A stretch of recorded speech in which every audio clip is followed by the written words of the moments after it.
All right. We're live. What's up, Morgan? Nice to be here. Thank you for having me again, Roy. Glad to have you on, guys. You're listening to the Balanced Mail podcast. And tonight is all about music. Thank goodness. We finally get to a subject that I can put a little value into. Hopefully, I don't know, Roy. We'll see. I feel so, planning for this has felt like so exciting because we're just talking about, the whole theme, we're just talking about bands and concerts and music, and it's just so much fun. Felt light, so I'm looking forward to this. I don't even know why, how did we get to where we want to do this? You know, when I met you in the park several years ago, I think. Yeah, in the park. We kept running into each other, and you were a guy with some tattoos, and I looked at those as sort of band-type tattoos, and I felt like you were a guy. They weren't band tattoos, but I was like, this is a guy that knows music, I think. Uh-huh. And I felt like I had met you or seen you at some point. It's probably in the pit at a show of some kind throughout the years, although you've only been here for, what? I've been here for over a decade.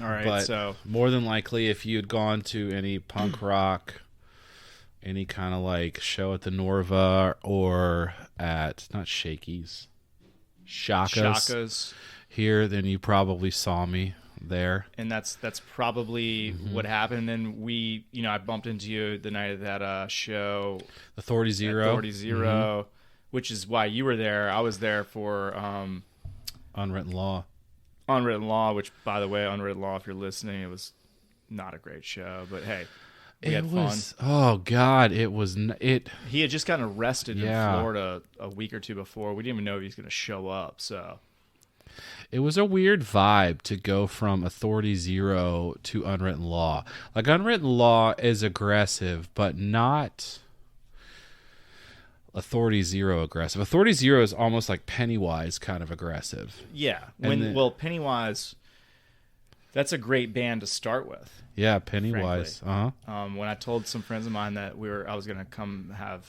a conversation with you about, the music that made us, and the first band they said, well, you got to talk about Pennywise. Yeah, is that a band that made you? It was a band, absolutely. I think that was one of the first real punk bands that I, bought the cassette tape for back in the day. Unknown Road, I think was the name of their album that I was listening to. Wow, I only heard Pennywise on... Before we say that, so yes, this episode is about the music that made us. So we're going to talk about bands that we love, music that we love, concerts that we've gone to, other types of things. We'll probably talk... It's probably going to sound like a bunch of old dudes talking about the good old days, but I'm just going to I'm going to lean into it. So yeah, Pennywise. I had them on a bunch of compilation CDs. The first time I heard Pennywise was on a Music for Our Mother Ocean compilation. It was Surf Rider.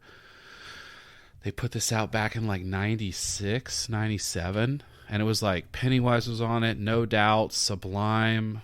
So this was a mixtape? Yeah, and it was all the money would go to the Surf Rider Foundation. Yeah. And so they did a Beach Boys cover. Okay. And that's how I heard Pennywise. No kidding.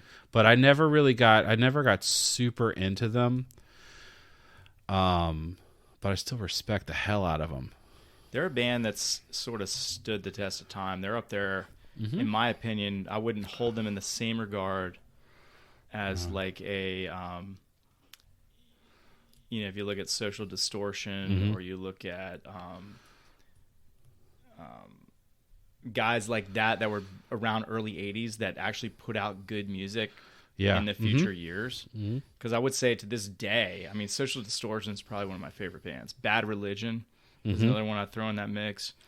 Probably one of my favorite bands of all time.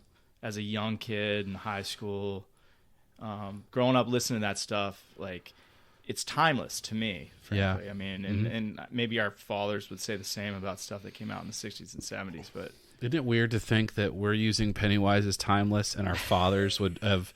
I don't know if I'd throw Pennywise right in there, but I would say that Bad Religion and Social D are probably like the core of what I started listening to and evolved from in terms of like, rock music. Yeah, I kind of stayed clear of Pennywise for a while, mainly because of the fans.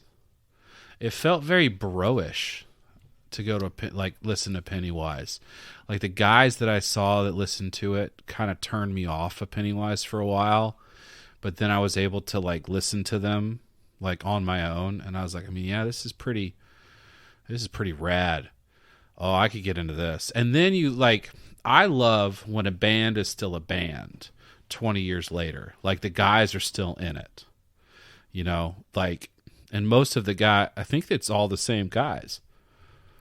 Yeah, I can't confirm that, but yeah, I mean the guys like that. I mean they're still touring. I think they're doing a tour this year. They're coming here with Dropkick Murphys this summer. Is it? No, in March. March. Yeah, I'm gonna have to check that out because the first show I saw of them, you weren't here at that time in Virginia Beach, but there was a place called the Boathouse. Yeah, which you may have heard of over there. God, you are the 5,000th person that's told me that I should have been to a show at the Boathouse. The Boathouse went out of business probably early 2000s, maybe 2000. And I saw Pennywise in 1999, I think, there with a bunch of friends. We parked under the bridge there in downtown Norfolk, popped some 40s. Drank some 40s. We were wearing our high top Vans, old schools, rolled in, and that was one of the most epic shows that I had been to at that point as like a 17, 18-year-old kid. And it's probably it was chaos incarnate, right? When they started absolute dishevelry inside of those walls. And that the Boathouse was a place where when I was growing up, kids would get dropped off at the Boathouse. Yeah. And the parents, I'm thinking back, like, they didn't know what was going on, but everything bad that could have been going on was going on. Yeah, at the Boathouse. And, these rock bands that were coming through there, like Ugly Kid Joe. Did you ever hear them? Yep. They played there when I was in middle school, and a buddy of mine, his dad was like the guy at the Boathouse. Got us in there at like 8th, 6th, 7th grade, maybe. Yeah. That's no place a 13-year-old kid should have been. No, it is the place a 13-year-old kid should have been. But looking back, I was like, I saw some shit that, frankly, I was like, this is what rock and roll music was to me back then. So I think I want to start at venues because there is something sacred about a music venue like the Boathouse when you think about it. Like you think about how people talk about the Boathouse and how people talk about music venues. And it is so awesome. Like for me, like music was what I wanted, what I thought God should be, and church and concerts were what I thought church should have been. Right. Does that make sense? Sure. You've like, said that. Yeah, you go to a concert, you're welcomed with open arms. Everyone around you doesn't care who you are for the most part. You're all here to just celebrate this one thing. And you engage with each other, and it's fun. And for me, it was healing in a lot of ways to go to a concert.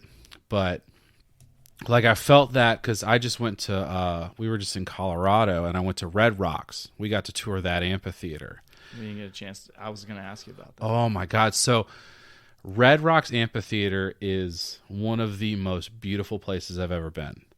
And like you walk around, and I mean, it's cut outside of a fucking mountain. Yeah.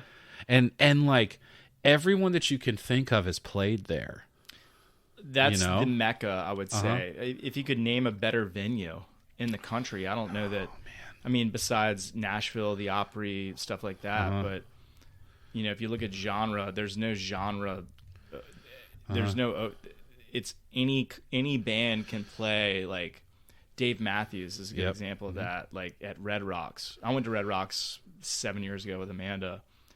Like you, no band. I just ran up and down, the steps of that venue, and I think you're spot on, man. The venue can make. Well, it's also like when you think about like Red Rocks. When you go in the back and like they have the walls where you see all the bands that have come through. And I think...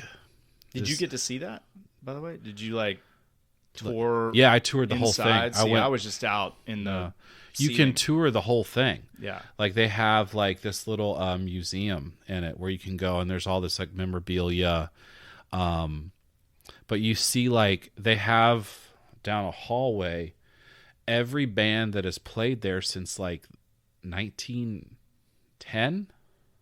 So it used to just people... Is that when it was established? Yeah. Or really? I might be dating myself. It might have been the 30s or the 40s, but this place, people would come and sing, and they would have all this stuff. It didn't become like an amphitheater officially, I think like the 30s, the 40s, but people had played there, and singers and classical music artists would come to this one specific spot. I think it used to be the sound, I mean, of the rocks and everything that...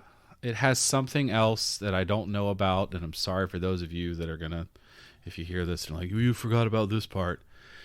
But you can see every musician that has played up until, like, I think it was like up until COVID, because they quit. No, I think they have 2022 and I think they have this year's. But, like, this might get wooey on people, but the music, I believe, leaves something in the space. Without a doubt. You feel it. Like, you feel all that have come before, right? And the Boathouse, however gross and however nasty that place is, has many musicians that have come through, and that leaves an impact on the place. Without a doubt. I mean, you're talking about, like, CBGBs. Sorry. But that's, like, that was a staple in New York. Yeah, everybody, early punk bands and all bands. A lot of bands came through there. Yeah, that's a magical place. I've never been there. Everyone who talks about it, they talk about places like that. We talk about music venues like people talk about churches and, like, the seventh wonders of the world, right? Because of the experience. Yeah, because of the experience that you have, because of what's there. I think for us in Atlanta, our venues, like, my favorite venue was called the Masquerade, and it was this old mill that had 3 levels, and they were called, it was, the bottom level was hell, the middle level was purgatory, and the top level was heaven. And so smaller bands would play in hell, and then, like, bar bands would play in purgatory, and then the big bands would play in heaven. And it was so cool because, like, you walk in and it's just this abandoned factory or mill or whatever, and you're going up these rickety-ass stairs, and it's just like, it's been around since, I don't know, the 1920s or whatever, and it smells bad, but it's just like, it was the awesome. Bathrooms are the best part. They're the real measure of how special the venue is. If the bathroom is totally trashed, with graffiti all over the place. Yep. You don't want to touch even anything. Pull your dick out of your pants. Yep. I mean, that's the type of bathroom I want to be in when I'm going to, like, a real venue that's rock. You know, you want to have. You need a healthy level of crime to really have a good experience. You need crime all around. Yep. Just gross. You need to be scared getting in there. Yep. To know that that's where it's at. And the Masquerade was that. It was in this part of Atlanta that's now been gentrified, and the Masquerade's no longer there. Unfortunately, a lot of them. Yeah, a lot of these places are gone. But and it was so cool. Like, for me, what was fun is, like, to see a band one year in hell, and then to see him the next year in heaven. Because in heaven, you knew you kind of made it. Like, in heaven, I would see bands like Against Me, Gaslight Anthem. I saw Thrice. All these bigger bands. And they were up in heaven? They were up in heaven. I saw Dropkick Murphys in heaven. So those were the types of bands that would play there until like... So I saw Dropkick Murphys in the Masquerade, and then they got bigger to this other amazing venue in Atlanta called the Tabernacle, which was this old Baptist church, which, funny enough, our church almost bought it we were going to have thank goodness they didn't. God, oh my God, every concert I ever went to the Tabernacle, I said, thank God we never bought it. We never bought it because it didn't have room for childcare. Right. So that's a good thing. I mean, yeah. The venues, I didn't know that we were going to start with that, but you just talked about the Boathouse. But you well, maybe so, but I'm saying you started it. The venue, by all means, I think can make or break any show. So you got to have the right venue. There was a place called down the beach. Some listeners that are local might know Peppermint Beach House. Yep. Was one of those old school spots back in high school where you'd get the the punk scene that would come through there, and it was just a rowdy crowd. It was intimate. Yeah. You want intimacy. You want tradition. And you want to know that where you're going is, a place you're familiar with it. Yeah. And, it's a different act every time, but you know what you can expect, basically. And you want some grungy stuff, depending on what you're listening to, Yeah, it's like you don't want to go to the Peppermint Beach Club to see, I don't know, what would be Kenny G. Although he could probably rip. That'd be wild. Club, but although I'm a fan of Kenny G too. I mean, we're talking Spectrum here tonight. And, we're gonna go places. It's just like it's so the venue can make or break. I love the feeling of walking through the doors of just a great venue and knowing what you're about to see. And I love the Norva. The Norva's a great one. The Norva was one I was going to hold out, but to me, the Norva, I've seen country, I've seen punk, various rock. The Norva to me is intimate to the point where I wouldn't want to see a show anywhere else in the 7 cities, frankly. Yeah. The Norva made me happy because I was very spoiled in Atlanta when it came to shows. Like I can't gloss over the Tabernacle, because the Tabernacle, what it was, so you walk in and you walk up these stairs, because it was an old church. So it's like you're walking up to church, and then you go into the main concert hall, and there's this giant. They never took out the pipe organ, so it has floor to ceiling pipe organ, all this old wood. It smells old. It feels old. It's like, it's just amazing. Is it like a Norva type venue, or what in terms of? It's a single floor where you just got. So it had one floor. You have the bottom floor, and then it had 2 balconies. But generally, everything was general admission. The balcony makes it in these intimate settings, like these venues. I can't. I feel so weird being in a balcony at a show, dude. So you and I have disagreed about this, like. Tomorrow night, for example, Bouncing Souls, you're like, I'll be downstairs. I was like, I'll be up on the balcony, friggin' sipping a tall beer. I'm 42. I'll probably take some breaks. I'll probably come up to the balcony. I haven't been in the pit in 20 years, man. I don't plan on going back. But yeah, man, but the Tabernacle, like, there were seats on the balconies that you could chill, and I remember I go to all these punk shows. And I remember the first time I sat in the balcony at the Tabernacle, and I felt like such a jackass. I was seeing Flogging Molly, and I've seen Flogging Molly 13 times. And every time it was down at the pit, it would be me and my buddies would go to see him. But this one, it was around Valentine's Day, and Carly had never seen him, so we went to see it for Valentine's Day. That's a great Valentine's Day. Yeah, so we sat in the balcony just being nice, and then they do, because what bands do, it's really funny. I don't know what it is about if there's a balcony. They're always like, yeah, say up to the assholes in the balcony, all those old motherfuckers, and everyone at the bottom flicks them off. Yeah. And that's what the lead singer of Flogging Molly did, and then everybody flicked me off, and I was like, so you were scarred by that. I was scarred by that. You were saving your body and just listening to the music. See, yeah. I got to this point where I just wanted to literally look at the band. Mm-hmm. I wanted to see the interaction of the band. Yeah. I wanted to feel what was happening on the stage. And sometimes, that's difficult, obviously, if you're just in the pit. But well, I want to do that for specific bands. Good point. Like when I go to tomorrow, the Bouncing Souls, I'll probably want to run around because that's what that music makes me want to do. Like when I was seeing Municipal Waste last fall. I tried to get into that show. Oh my God, I couldn't. That was an amazing show. Like I I had to just lose my mind because that's what that music makes me want to do. Like sometimes it's hard to drive my car when that music comes on because I want to jump out of my car. So, how do you know the Waste? What do you mean? Are you a fan of the Waste? How do I know Municipal Waste? Yeah. So so Ryan Waste went to high school with me at Cox. Yeah. Mm-hmm. He wouldn't know me to this day, but I know who he is, and I follow him, and I just think they're an interesting band that was born up through the Richmond scene.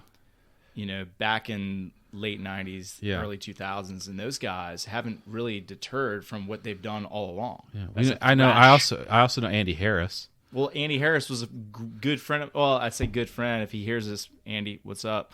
I mean, I haven't seen Andy in a number of years, but I knew Andy well into high school, like all through high school. All right, he was an OG guy. Let's see. How do I explain? How do I know the Waste? Easy answer is Carly. Okay. That's the easiest answer. She knows the Waste. Yeah. So Carly loves metal. My wife, Carly, loves metal. Shit, I didn't know that. She loves stoner metal the most, like Baroness, bands like that. Valkyrie. I don't know if you've heard Valkyrie. No, you're blowing my mind. You should listen to that band. That band's great. We love metal. She and I love metal so much that for one of our anniversaries, went to a stoner metal festival in Pittsburgh. Really? Called, oh my God, I forget what it was called. Descendants of Crom. So we went to this music festival called Descendants of Crom, and it's just a bunch of, like, it was 15 stoner metal bands just ripping it. And we were just she loves that shit. She loves Dragon Force. These are bands I'm not aware of. Oh man, Dragon Force isn't stoner metal. Dragon Force is different, but I think I came up. The hardest I got was the old hardcore days of late 90s. So Carly,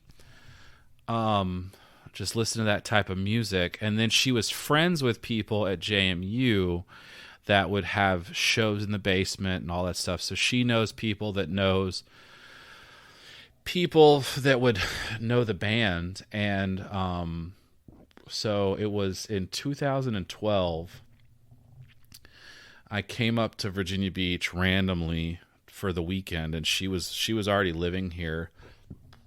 It was in this stage where she had graduated and I still had 6 more months till I graduated. So I was coming up to hang out, and she heard that Municipal Waste was coming to Shaka's, and she was like, Roy would probably be into that. And then also this band Constrictor was opening up. John Hicks and the crew. And John Hicks, Jared Fritzinger, Andy Harris, Andy Stites. Grew up with all those guys. Yeah, so they were playing, and she was like, he'd probably be into that. So we go to this show, and that was my introduction, essentially, to like the scene in Virginia Beach. So I'm telling you, I saw you at one of those shows because John Hicks is an old friend of mine I've known since literally middle school. And he was the best guitarist I've ever seen in my day. And he went to JMU with me. Constrictor, I wish Constrictor was still around. I loved that fucking band. They were at JMU. Well, Constrictor came after. I went to college with John at JMU, and they had a different band at that point. Robbie Ulsh. Yeah, because there was guys. And that's how Carly probably knows what that band name was too, because she was rolling with those.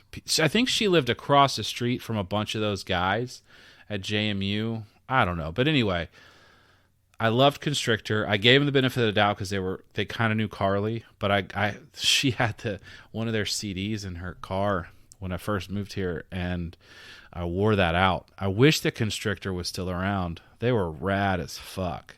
They toured for a little bit, and I haven't talked to John in a couple months, but they still play. I don't know if they play Constrictor, but I mean that I never really got on with the Constrictor because at the point in my life it was out of my element. But I respect him as a guitarist because he is one of the best. John Hicks, giving you a shout.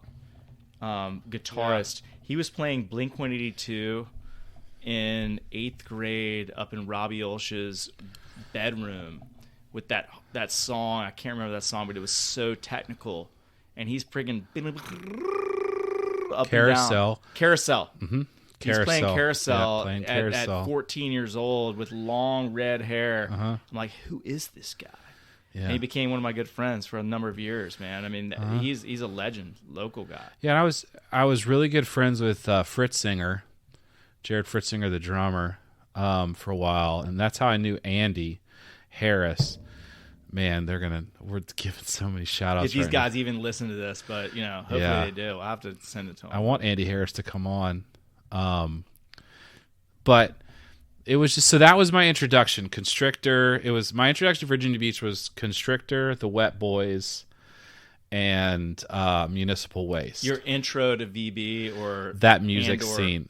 So this is what I was like. So I was like, so this is what it's going to be like. All right, I'm into this because it's about everything that I do, because like Municipal Waste starts playing, before you know it, people are jumping off the stage, people are doing that. I'm just like with their boogie boards. Yeah, and I'm in hog heaven. I'm like, fuck yeah, let's go. Like this is okay. So this was my like, it's gonna be all right. You can live here, Roy. You're gonna have a music scene. And Shock is another venue that I'm so sad is not around anymore. I never went to anything there. I saw I'm the Avalanche, which was the Movie Life lead singer's side project. All right. I saw oh my gosh, I saw Authority Zero there. I saw number of bands. I saw H2O there. Dude, H2O is wild. It's so. I mean, they're out of Wilmington, North Carolina. No, I'm sorry, out of New York. New York. I'm sorry, I'm thinking about somebody else. But yeah, H2O was one of those that was sort of always in. They went mainstream a little bit in terms of like punk. Mm-hmm. Well, they're such a happy hardcore band that I didn't know what to do with my hands at the show, because they're all it's all about the PMA and stuff, and they're great. It's great. I love his podcast. He has a podcast called One Life, One Chance Podcast, where he interviews punk musicians and all sorts of people. But yeah. So yeah, that's how I was introduced to Municipal Waste, and it stuck. I love that band. Like, I didn't know we were going to be talking about Municipal Waste because like I follow the Waste. I know a couple guys in the Waste, through just growing up in the area, man. And those guys. Actually, I was disappointed because I went to that Waste show that you were at. And really? Oh, cool. I rolled up. It was COVID era. And they wanted you to have a Vax card. I didn't have a Vax card. Nope, this is a different show. It's a different show?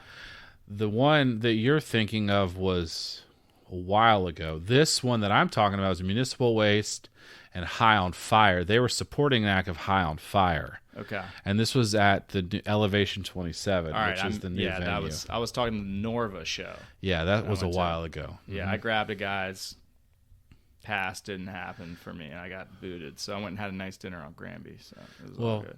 That's good. Yeah, it all worked out. Yeah. But yeah, you were. That was. Yeah, I think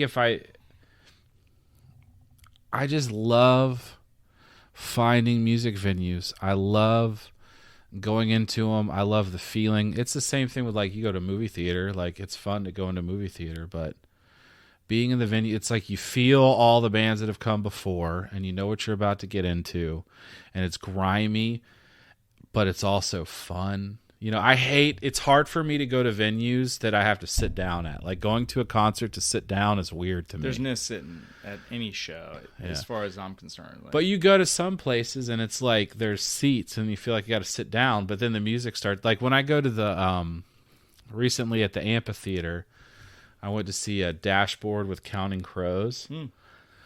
And Dashboard was playing, and I was like, I got to stand up for this. But, like, no one else was standing up.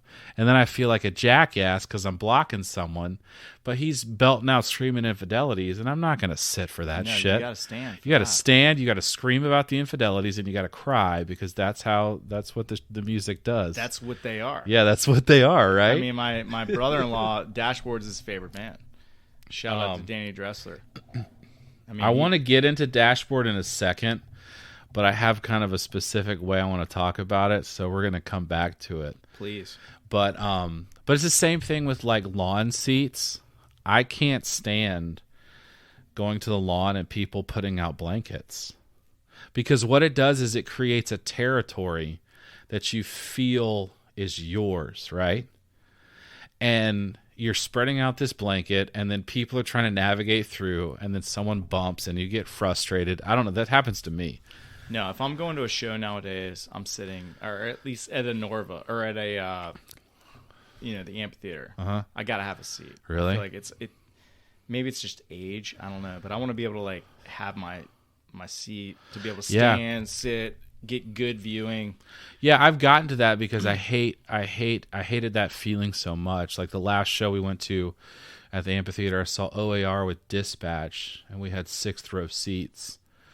And it was the best because you can sit down, you can get up. It's just like you're saying. It's great. You don't have to worry about someone stepping on your towel. It's kind of worth the extra premium. Oh, it is, man. I told Amanda I'd never make her sit on the lawn again. And really? I don't know. But I like to party, and so it's fun to be in the lawn when you're just like goofing off and dancing around and doing that kind of shit. But I mean, that venue though, if we're talking about venues,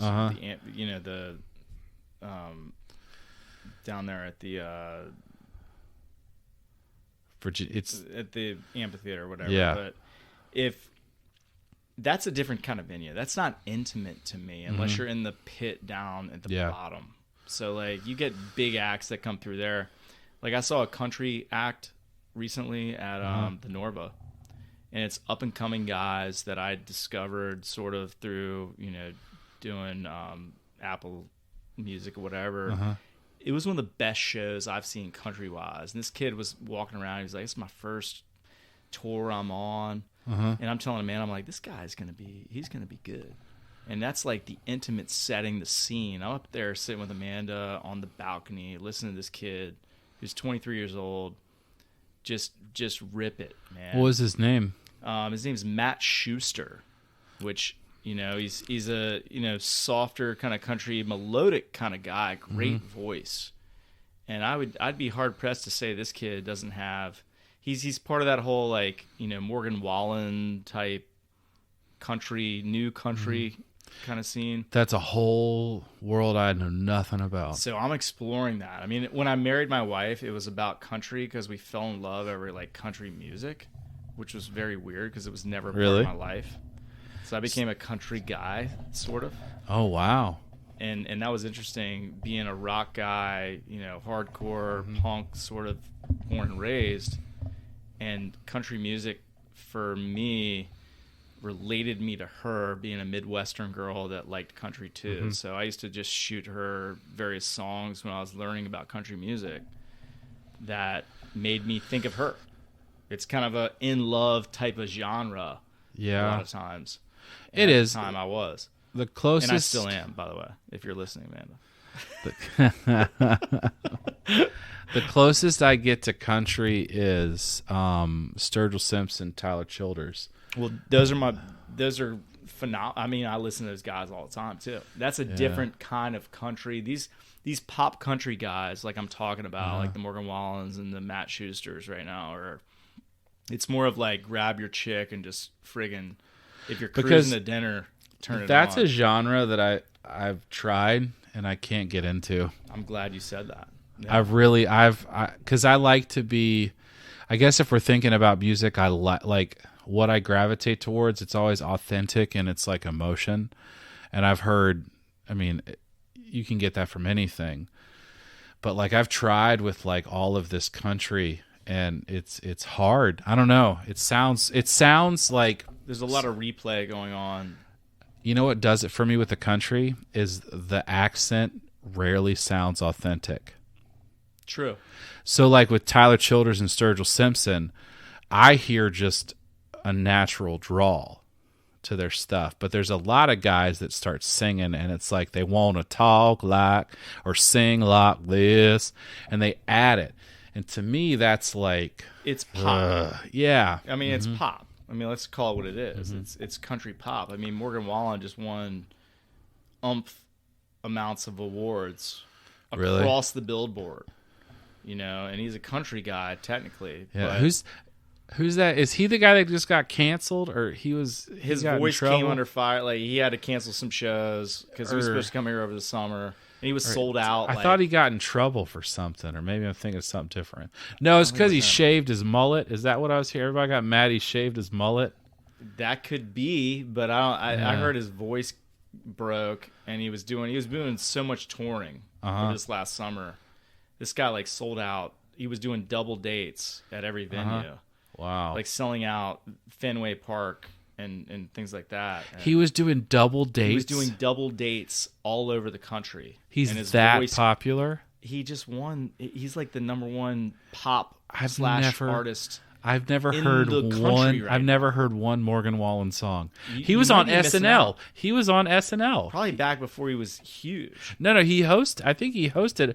He either hosted it or he was the musical act because may have been. They did a whole bit involving him. Anyway, I have a lot of respect for him. He's sort of bridged that whole pop country thing, which I was falling in love. I'm in love. Like it's love music that I can tolerate. That's not honky tonk, which I still respect too, because I still love all those old school country guys. Yeah. You want to talk about a place that's sacred? You can talk about the Grand Ole Opry. For sure. I mean, that place is like that's church to people. No doubt. I mean, I was in Nashville. Probably 6 or 8 weeks ago. Is it not the Ryman? And also the Ryman. Or Ryman? We're thinking there's two separate places. You can go to the Ryman or you can go to the Grand Ole Opry, right? They're right across the way. Because there's one where you can stand on the stage. They have one spot that's the old one. I don't know if it's the Ryman or the Grand Ole Opry.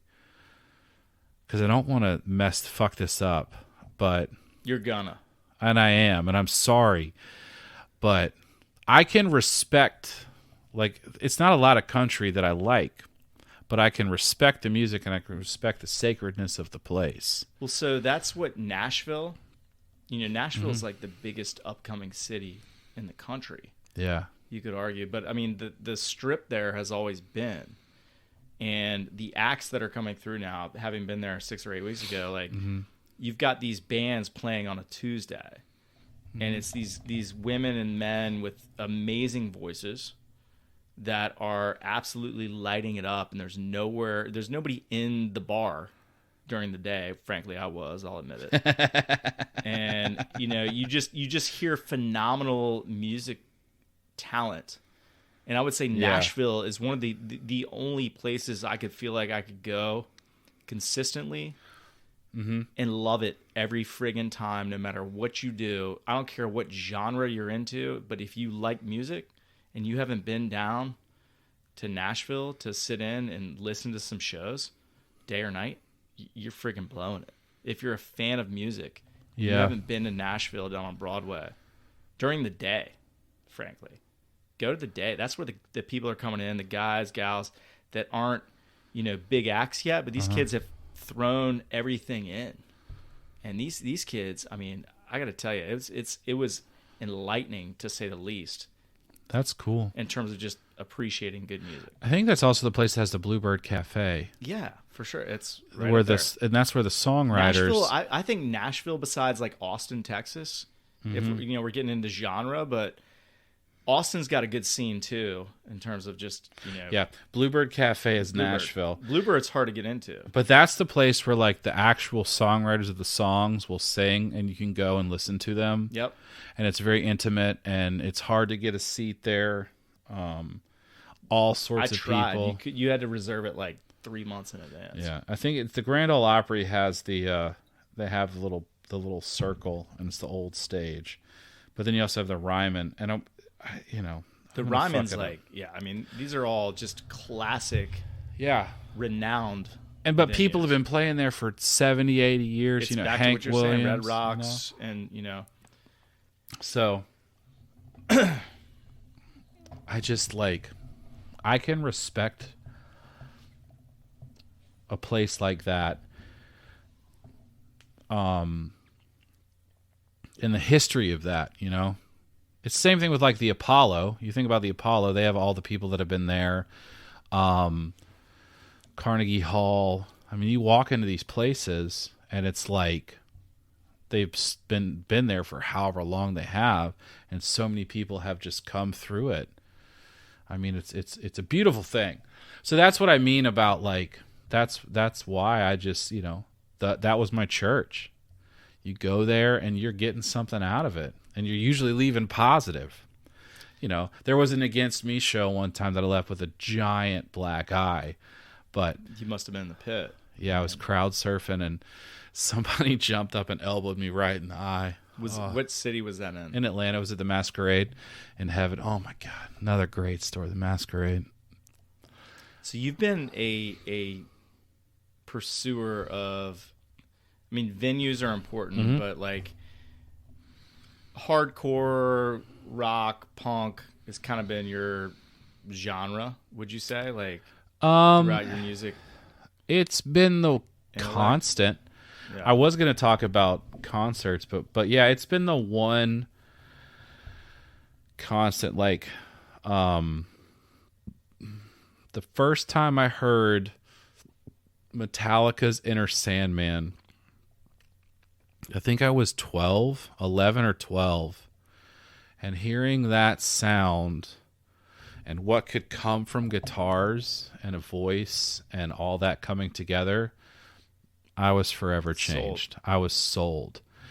And so like when it comes to like you're like chasing that kind of genre of music, the first concert I ever went to and I moshed at, it's probably just the moshing that I've been chasing. Really? So you like slamming around. There's something intimate. This is gonna pit. this. There's something cleansing for me. But you're also what, 6'2", 6'1". I'm 6'1". All right, so you look bigger to me, but you're a big guy. But it wasn't about that. It wasn't about being an aggressive dude or like macho.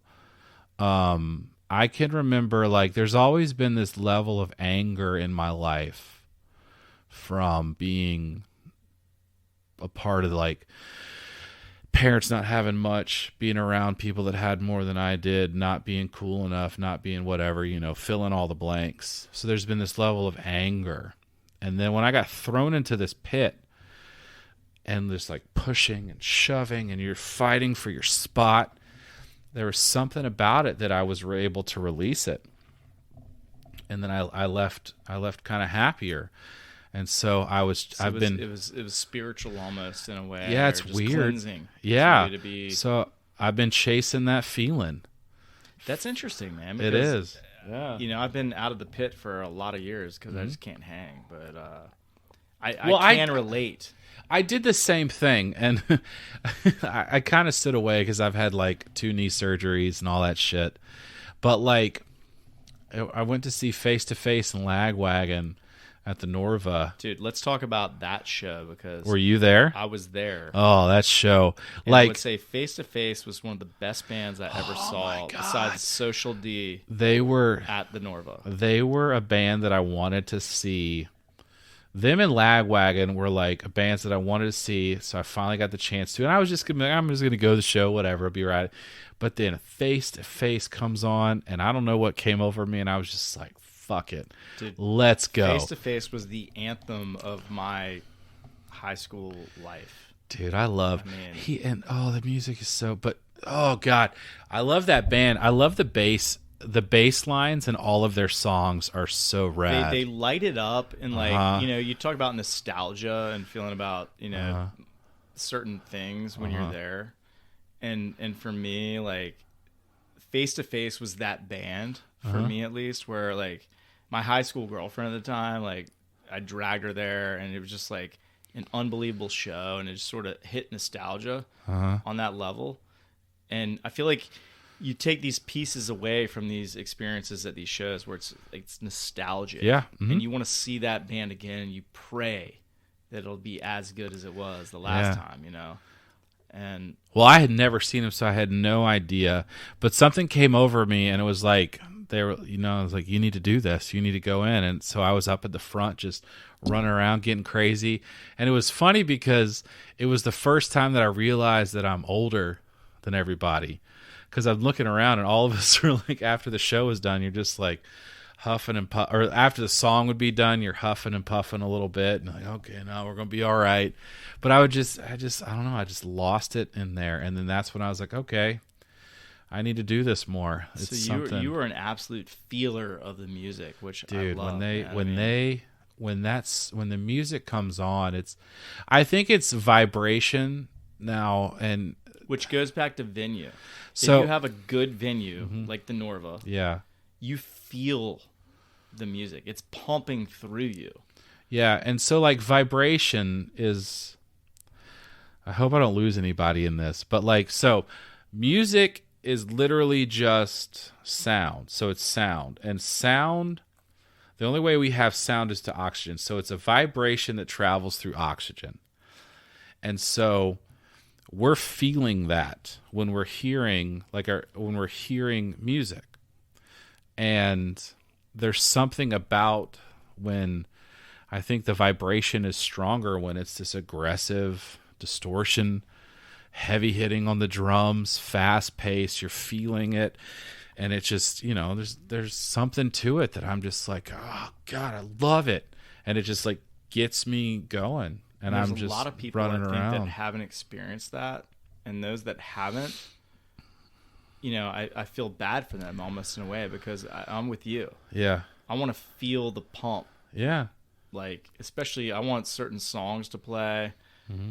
How do you feel about a band that you followed for 20 years playing songs you don't know? I mean, is that weird? Depends. I mean, if they're good ones, maybe. Well, it depends. So, like, I saw Saves the Day at Warped Tour one time. This was like 2015, 2016, and he decided he wanted to play all his new songs. And I was like, come on, man. You're at the fucking Warped Tour. I mean, Saves the Day is a great example of a band that just sort of, in my heyday in college, that's what we were listening to. Like, at parties and stuff. I mean, that was what was happening. Mm-hmm. And what a talented guy, by the way. Yeah, and I'm not saying that you can't move on and play new stuff, but like if you're at the Warped Tour and you got a 30-minute set, we're not here to hear your new experimental shit. We want to hear At Your Funeral. Well, so that At Your Funeral, like I learned to play that on acoustic, and I was like, that's one of those songs where I can tell you where I was when I heard it, type stuff. Yeah, I love that. Mm-hmm. That's a great name drop, good name drop. I know, but so like, it's just music is interesting because like, it's just sound traveling through oxygen. It's that vibration.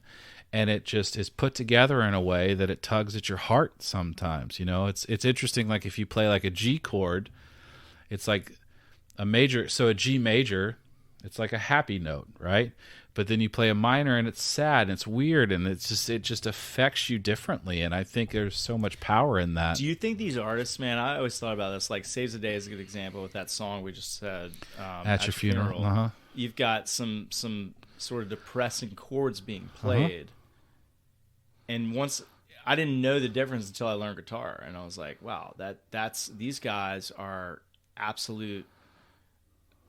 I mean, they're savages in the sense that they do what they do amazing. Yeah, because they play a consistent sort of feeling, right? That you get from that music. And that song's really cool because it starts out slow, and then it goes fast, and then there's like a big finish. And I love how you can like take people on a journey in that way. I always love when people like they go real big, but then they take it down. Because if you take it down, you can bring it all the way back up again. And you would call that pop punk almost, right? Yeah. Like, I mean, with pop punk particularly, you want that. I mean, you want to get the ups and the downs, and you sort of want to know the break. And what a classic band that I didn't think we were going to mention, but I mean. Who knows? You never know. You didn't know we were going to talk about Municipal Waste. I didn't either. So what was your first concert you ever went to? I knew you were going to ask me this question. It was Toad the Wet Sprocket. Heck yeah! At Strawberry Hills, right across the bridge in Hampton. Hampton. The bottle opener. Yeah, brother. Holy shit! Toad the Wet Sprocket. When I was like 13 years old. All I want's to be with. It was like I love that song, Walk on the Ocean, and I still listen to that song. I mean. I mean, you want to talk about 90s just feel good? Man. Oh. I mean, Walk on the Ocean. Walk on the Ocean, Step on the Stone.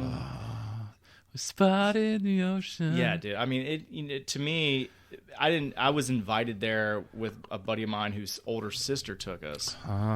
And Strawberry Hills was an old venue, which definitely not there anymore, but right over the bridge, great outdoor spot. And this was Toad back when they were, pretty big. And that was my first show, and that introduced me to live music, I think. And at that point, I sort of got acclimated to the experience. Yeah. At 13, and I was like, live shows are the shit. Yeah, dude.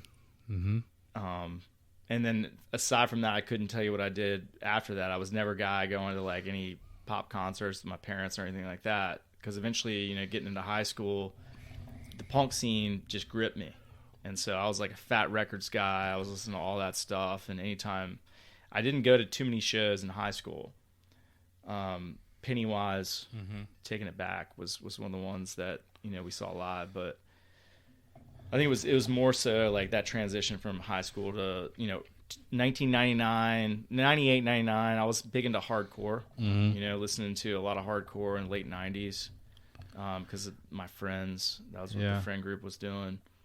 I'm trying to think of like the bands that I was listening to back then that were just absolutely, some scream bands, some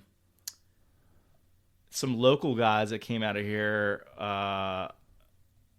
Did you know Chris Rains? Yeah, Norma Jean. Norma Jean, but prior to that, Spitfire. Yeah, Spitfire. What was banging when, that transition between 99, 90, 2000, 2001. Spitfire was one of the biggest bands to come out of here if you were in that genre. Yeah. And they set the precedent for a lot of bands, I feel like, at that point. So you go from Toad the Wet Sprocket to a bunch of hardcore shows. To Spitfire. I mean, that's wild. And I'm a lover of music. Yeah. Frankly. I mean, like, I like it all. Yeah. My first concert was, do you remember the band Arrested Development? Oh, yeah. Still listen to them. Yeah, so the lead singer of that band, Speech, actually became a member of our church growing up, and we had a conference. And so he played at the conference. And so that was my very first introduction to shows. Yeah. But then my dad took me. Was he playing like? Yeah, he played Tennessee. He played Tennessee. Tennessee. He played it. Yeah, and I was just like, this is cool. Like, I still hear Tennessee come on the radio. I'm like, I'm gonna put that up a little bit. Speech or Arrested Development was on 311 does a cruise, and so Arrested Development was on the cruise with 311. Now, were you a 311 fan? Hell yeah! All right, so one thing I can't get behind 311. Really? I don't know why, dude. Talking about stuff that you just can't grip. They're coming to Norva in February. You should come. Maybe I'll change my mind, but like, so you should. Yeah, I love 311. We could talk about how they became a bandwagon band, but anyway, I think it was more bandwagon at the time. Like it was mainstream. Them and Sublime. I was anti-mainstream. Sublime's a different story though. 'Cause really? Sublime. I mean, I started listening to them after Bradley died. Well after that, into college, and I was like, these guys. Yeah, they became a bandwagon band, and they just became. It's just like, let's get high and listen to Sublime. Yeah, which is, I mean, that's what most people were doing, but still, the music was great. But yeah, so like I had that show. I count that because it was my first ever like live music experience. But like my dad took me to see Dave Matthews Band for my birthday. So that was a big one. When was that? This was 1994. Oh, so let's talk about Dave, because I think he has to be part of this conversation. Well, he's my. People might stop listening, but that band is my number one favorite band of all time. I'm glad you say that, because I didn't get into Dave till 10 years after 94, so it was like early 2000s, and I started listening to the music and realizing how special it is that he was doing that was different, that almost anybody you could put that on wherever you were, and people would be okay with it. Yeah, I found them because of probably the radio, but I remember most people that are our age remember like what was it, Columbia House, where you would like put the stamp on the thing and send away for CDs. And it would always say, it would always be like, get all these CDs for a penny or whatever, but then they'd hit you with the shipping and handling. You could never afford it. But I got one of their, I got their Under the Table and Dreaming, and wore that CD out when I was a kid, because I played saxophone in high school, and they had a sax player, and I don't know, something about the music that just got me. But I mean, I've seen them 15 times live. You want to talk about instrumental? One of my favorite concerts I ever saw was Dave at the Amphitheater. Coldplay was another one I saw at the Amphitheater, which top notch, one of the best shows I've ever been to. Yeah, I've seen Dave Matthews Band so many times. I've at one point I had 27 of their CDs between like live albums. Every single CD of theirs, and that's how we sort of connected. Like she bought it was an anniversary gift actually to go see them, which I'd never seen them live, and this was like 4 years ago. We might have been there. We might have been at the show. It was the last show I think he came and played at. Was it raining? It always rains. Yep. So I'll be honest with you. We were probably there. We were in the pit, and I know this was the show that. So my wife, chiropractor, knew the stage manager for there, and so for a while she was getting calls if artists needed a chiropractor. So like she adjusted the guy from Disturbed. Oh, dude. Yeah. That's another good name. But did he play at the Amphitheater? Yeah, Disturbed did years ago, long time ago. They were like early 90s. Yeah. They were the LA scene. Like he was like dating Are we thinking of the same person? The ooh-wah. That's Disturbed. Maybe we're not. You muck it down with the sickness. No, I'm not thinking about that. Yeah, you're not thinking about somebody else. Yeah. I'm thinking about it'll come to me in a second. So anyway, Carly gets a call one morning, and they're like, hey, the crew is looking for a chiropractor. Can you be there and come adjust the crew? And she was like, yeah. So I got to be her assistant. Nice. And she adjusted a bunch of the crew. And then they were like, are you going to go to the show? And we're like, no, we don't have tickets. And like, hold on a second. And then here they come out with like all access badges and then catering tickets and all sorts of shit. And we're just like, what? So we got to like That's a cool story, though. We got to eat catering with we didn't see the band back in catering. She mainly adjusted a lot of the crew. But like, yeah, we had a little badge. We got up front. She made a good bit of money, and it was rad. She's also adjusted Jimmy World.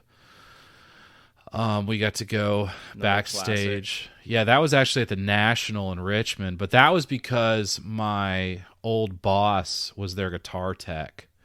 And so he like mentioned it. Like I went and I fixed their espresso machine on their tour bus.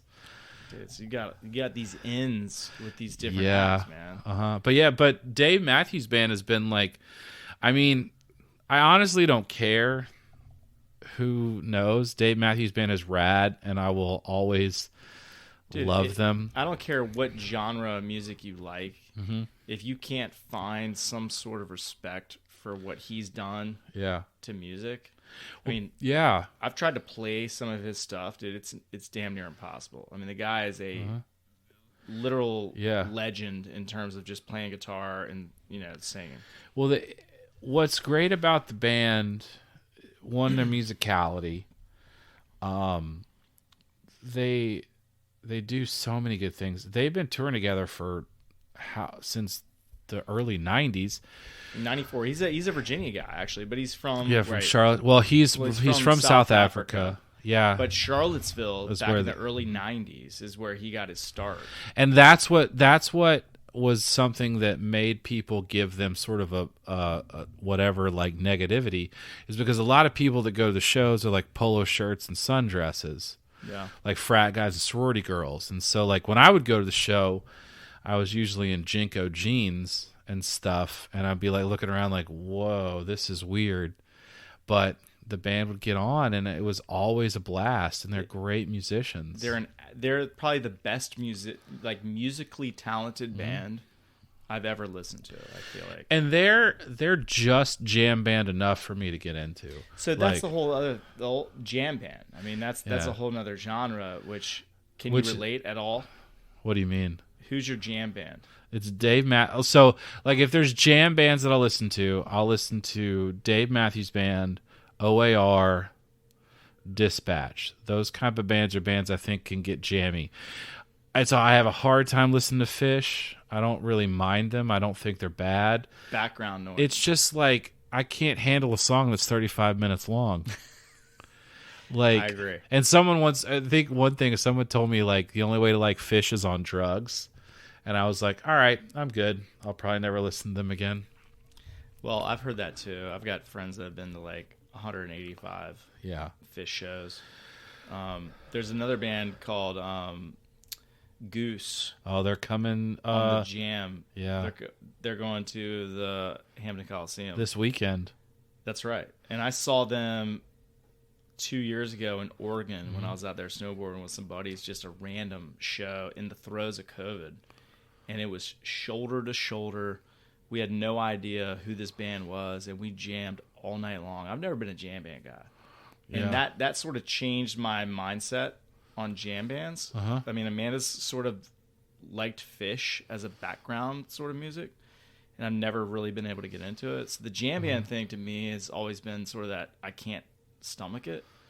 But I'm telling you, these guys Goose, they're pretty fucking banging. There were a bunch of people that were like going to the show this weekend, but I was like, I've never seen Bouncing Souls. I've wanted to see them. So I have to choose Bouncing Souls over Goose. I think I'll be okay. I got a buddy going to both shows. That's crazy because they're doing all weekend, right? Goose. Well, yeah. He's going to Bouncing Souls tomorrow, and he's going to Goose Saturday. Weekend. Yeah, Saturday. Yeah. Mm-hmm. Yeah, and frankly, I wanted to go to Bouncing Souls, and I'm still on the fence. Really? I still am. I have because I got the Nutcracker show for my kids tomorrow. And I'm like, how am I going to transition? But at the same time, you'll be fine. I got shit to do Saturday. Maybe you know what? I'm just going to fucking do it. I'm just going to roll, man. Good luck. It's probably sold out at this point. Yeah, I think it might be. Either way. Yeah. You know, I'm about to date myself. You know, another concert. I did my first concert in Levels. So I had my first exposure live music was Speech from Arrested Development. My first concert that was like not church related was Dave Matthews Band with my dad. Then I had the first concert that I went without parents. And that was to Sugar Ray and Everlast. Talk about 90s. You're a 90s baby. Dude, that was the first time. That was the first concert I went to. Sugar Ray. Yeah. That was the first time I saw boobs. Like live boobs. Live boobs. Yeah, because they were flashing Mark McGrath. And I was like, oh my God, this is amazing. Damn. Yeah. I never had that experience, and I don't know that I'd ever wanted to. Those two bands particularly, how do you feel about them today? Okay. I'll say this. So here in Virginia Beach, they used to do the American Music Fest. Yep. All the bands come to the ocean front. I mean, you'd have like 40 bands over the weekend, right? Usually they're like 90s, 80s, whatever. So I didn't know that this was like this, and most of the stages are free, which is awesome. So this was the first summer that I moved here, and so my buddy was up, and so we're like, yeah, let's go see some bands. So we got on some bikes, we're biking around, and so Eve 6 was playing at one stage. It was going to be Eve 6 and then Sugar Ray, and I was like, this is probably going to be fun to watch no matter what. So Eve 6 comes on, and they ripped the whole set. Like they played all the hits, but they had a good time with it, and it was fun. And they kind of made fun of themselves. I didn't know that Eve 6 was like that. They're pretty decent musicians, so it was a good show. And I loved that they embraced like what they were, you know, like people know them because of the song, like The Heart in the Blender. Yeah. That song.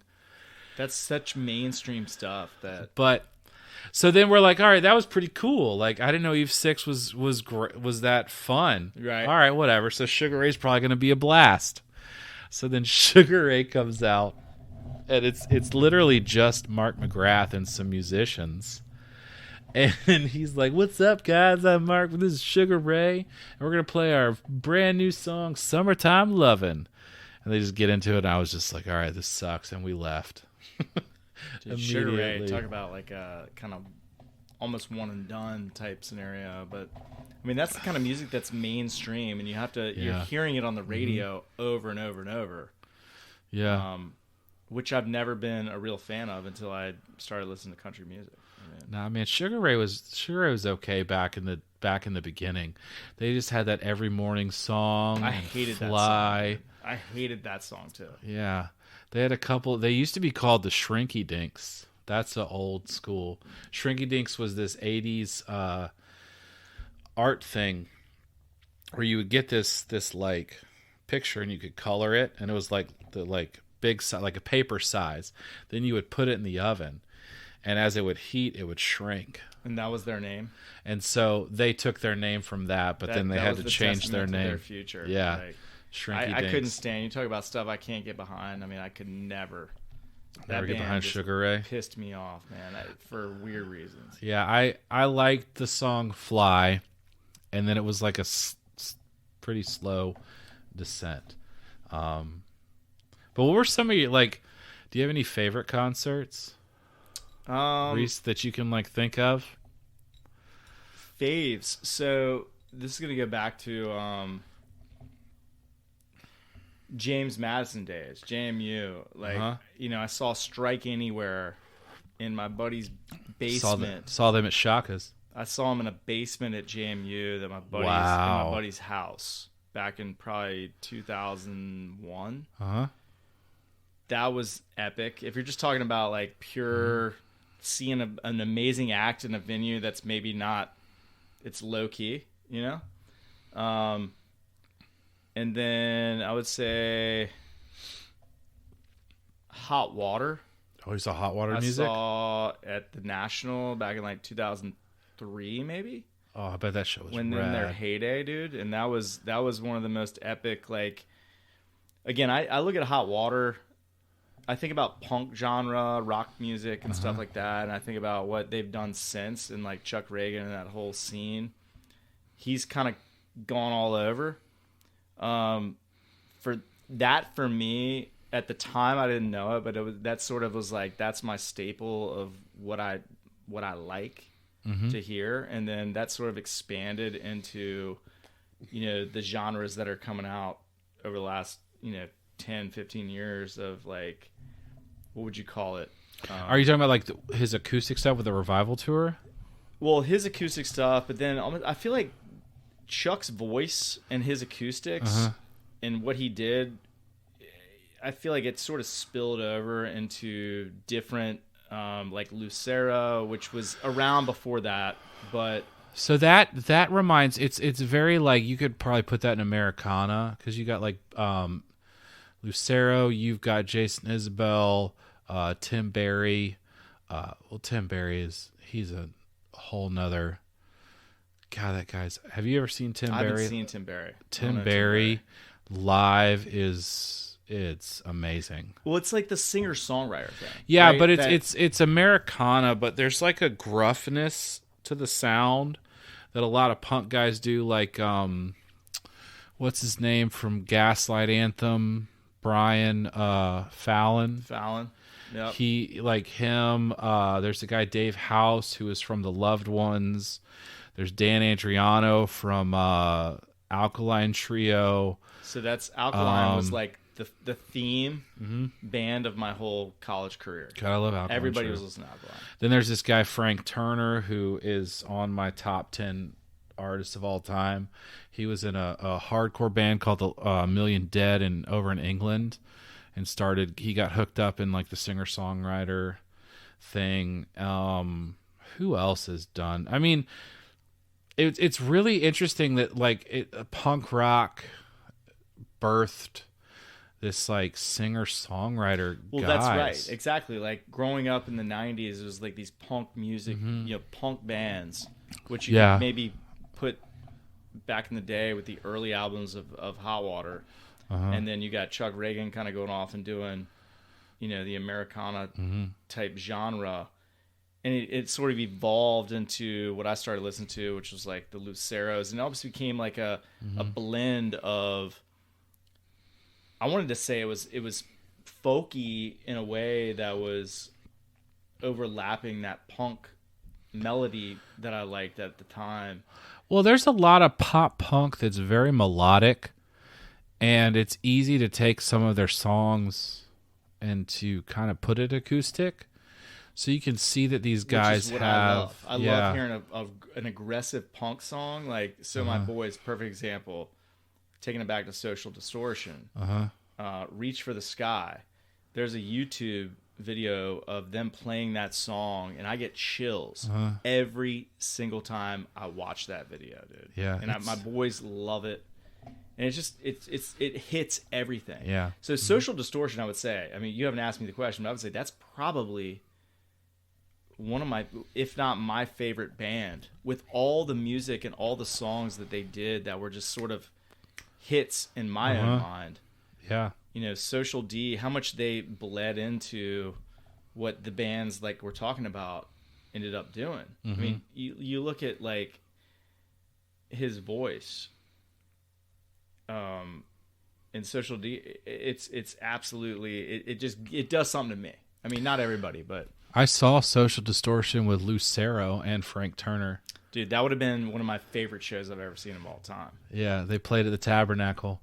And it was. Yeah. I went mainly for Frank Turner, but he played, and it was Frank Turner, then it was Lucero, and then it was Social Distortion, and it's interesting. Like sometimes scenes in these bands can become very tribal, I think, which can be hard to get in, when you go to these shows. But that was a rad show. So like. The music is great, which I'm always number one on. But like a guy like Mike Ness, that dude is like the epitome of cool. He is to me. Has like our hair slicked back. Yeah, I mean, if you look at like Mick Jagger in our parents' day, right? Mike Ness is the fucking coolest dude I've ever seen. Yeah, I mean, he's slick back, tatted neck, like fucking ripping on the old, guitar he plays. That to me is like, if I could tell my kids this is the shit that you want to listen to and learn from, Mike Ness and all they did with Social D is like it. Yeah, I mean, it's rad. I got into that stuff so much later in my life, because like I got really into in the 90s and 2000s, early 2000s. It was just a lot of like, that's my embarrassing time of music. Well, I mean, you just talked about it with where it was Sugar Ray. Well, no, like I went deep. Like I was really into Kid Rock. I really like. By the way, I was hoping we could play one Kid Rock song tonight because it's a new one and it's fucking a banger. I don't know, man. But there was a few, like I got really into rap rock and like that scene. But you're from also ATL. Yeah. Where, some of the best rap music I've ever heard. Sure, we'll get into that in a second. But like it was like in '99, like I was really into it. Was Dave Matthews Band, Limp Bizkit, Kid Rock, Creed. I'm embarrassed to say that I like Creed, and then that led into my Insane Clown Posse year. Yikes! I didn't know we were gonna go there, but let's do it. We will, and like. Like there's no shame in my game. Like I liked the music, I did whatever, but like I was getting into this stuff like late. Now I will say of that music, I got into Incubus, and they're one of my top 10 bands. They're one of my favorite shows I've ever seen. I've seen them 6 or 7 times, and I got to see them at the Tabernacle before the Morning View album. And it was like right before, like, Drive. That song Drive was just getting popular. Early 2000s. Yeah, so like they were still, like, they're still rad. I don't care. Incubus fucking rocks. They're a great live show. I watched them on TV a couple weeks ago. Really? God. And I'd never seen them live. Uh-huh. And they were playing their stuff, and I remember it was nostalgic in a lot of ways because they were mainstream to a certain extent. Sure. But I will agree with you. I think Incubus, I'd never given them the chance. They were too mainstream. If people are listening here and you're just like, fuck that guy, you got to give him a chance. It was some of the most, it was great. And it was like at the Tabernacle, so it was a smaller venue, and it was mainly like, this is going to sound shitty, but it's mainly dudes. Because I remember I saw them after Drive got popular, and then it was like 60% women at the show. And it was hilarious to like, why are you guys all here? You just want this one song? Yeah. So I mean, that's how mainstream it became, I think, for Incubus. But yeah, I mean, I traveled to Nashville to see Incubus. I traveled to Pennsylvania to see Incubus. I saw them at this thing called the Rolling Rock Town Fair in 2001. Check out this lineup. It was Stone Temple Pilots live. We haven't even talked about that. Yeah. So Stone Temple Pilots live, Deftones, and Incubus. You saw all of them? I saw all of them at one show in Pennsylvania. You're way more educated than I am on live shows, man. Dude, it was... Well, that's my thing. I mean, I love that shit. But, dude, yeah, I saw them... we went to Jersey to see them at a music festival 5 or 6 years ago. We got to see... It was Incubus, and it was called the See Here Now Festival. It's in Asbury Park. And Social Distortion played. Bruce Springsteen actually came up and sang a song with them. The boss. Oh, yeah. It was fucking rad. I mean, how can you not? I mean, he's another one that, like, I didn't really respect until later in life. Listen to No Surrender. That fucking song. Almost all of his songs, man. Yeah, dude. Atlantic City. I mean, that song just hits me. Well, that's the band. Well, what? His song? Well, so, no, hold on. So he covered the band. The band actually wrote that song. That's right. Yeah, he covered that song. That's right. Mm-hmm. And you want to talk about, I mean, he is a absolute legend. Yeah. And I feel like almost at times you have to grow into music like that. And people talk about how, like, you know, you hear Born in the USA. It's not a patriotic song. No. It's not. We've listened to it recently. Mm-hmm. And it's not. But yeah. You're right. It's not. It's not a patriotic song at all. Like, people are just like, yeah. But anyway, but yeah, so Incubus, man. So, like, I can't relate with Incubus, but all I can say is I respect them as artists. But yeah, and so, like, they've stayed with me out of all that. So I guess I'm grateful that I got into that, because I don't think if I had gotten into that in that music. No, I take that back. My brother got me into Incubus because he started playing that. My brother also got me into Dashboard Confessional, and I love this story because, so, like, I get off work, I'm taking a nap, I'm fucking tired. My brother, all of a sudden, like, you know when you, like, just fall asleep? Yep. And you're just, like, right there, and you're like, yes, this is gonna be great. And all of a sudden you hear my brother busts in my room and he goes, "Wake up." And I was like, "What?" He's like, "Dude, I got it." He said, "No, you've got to listen to this. I just got this album at Best Buy. It's Dashboard Confessional. Just shut up and listen to it." And he just literally, he hits play on the Places You Come to Fear the Most album, that Screaming Infidelities, all that stuff. And he sits there and I'm just listening to it and I'm just like, fuck. And we listened to the whole album the whole way through, and we were just like, this is amazing. I don't know if that's a testament to your brother or the experience or the music, but if I had a brother that came in and did that memory, you would have punched. No. Yeah. That's priceless. I mean, honestly, that is priceless to me when you have an experience like that, where you have an album that is so, you would say, one of your family members or one of your buddies is so into. I mean, that's how I got into a lot of my shit, driving around town, listening to stuff on my buddies' car stereos. But no, right? neither of us moved. We just sat there and we listened to like every song, and we like, you know, you're thinking like sometimes there's gonna be like, okay, this is gonna suck, but we were just like, every song is amazing, and we were just like, what the fuck is this, dude? And we saw them. I think I've seen them 5 times. I've seen Dashboard 8 times live. Yeah, like that's my brother-in-law's like favorite band of all time. Yeah, dude, Dashboard is the shit.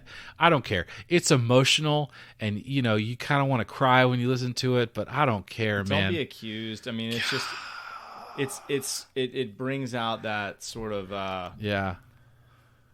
I would say it's emotional, like you said. I mean, and it's those emo. shows, it's emo music, is it not? I mean, those shows, the crowd is singing more than he is. Yeah, because they're all. And those first times that I saw him, he would just be sitting in a chair, and he'd have like 6 guitars, and he'd play his music, and you're just like, God, this is the best. Whatever happened to them?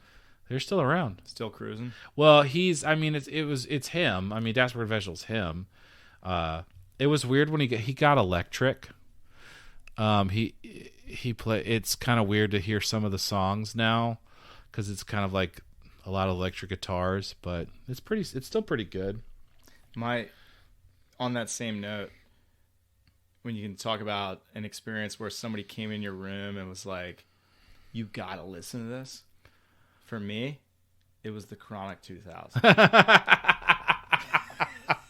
Really? I was in high school, senior year. Yeah. Sitting up in my buddy's bedroom. We're in between soccer practice, and Chronic 2000 just came out. We fucking blasted that shit. Sat in his room, smoked a joint out his window at 18 years old, and listened to the entire album. And that was when Eminem came in. Yep.